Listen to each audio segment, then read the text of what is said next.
Chámame Carmen, e bueno, por certo, Carmen, chámame Carmen a caseira, e entonces,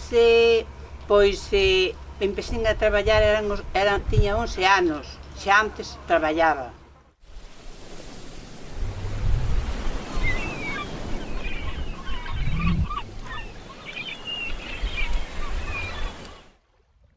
Que antes traballábamos todas rapazas, non estábamos sin traballar.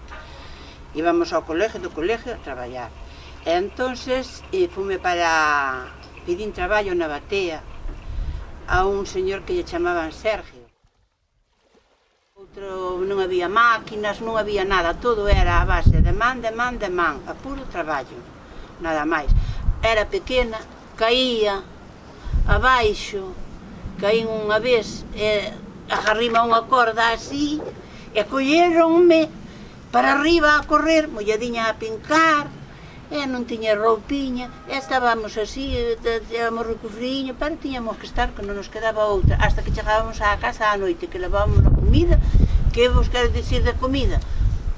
Unha tortilliña, uns boliquiños, que se vira a xente que non se vira como antes a traballar, que se vexa outras cousas, non rapaziñas esclavas, porque antes estábamos como esclavas.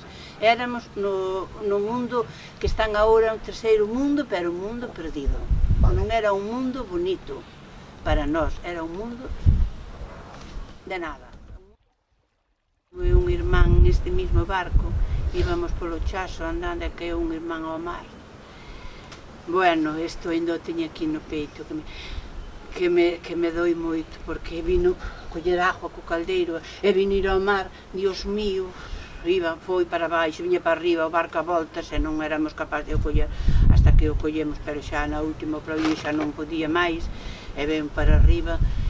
Bueno, eso, malo olvido, eso é moi triste, pero bueno, despois salfámolo e estivemos despois aquelamos, recuperouse e estivemos moi ben, pero foi moi duro ese día. Ese día jamás lo olvidarei na miña vida.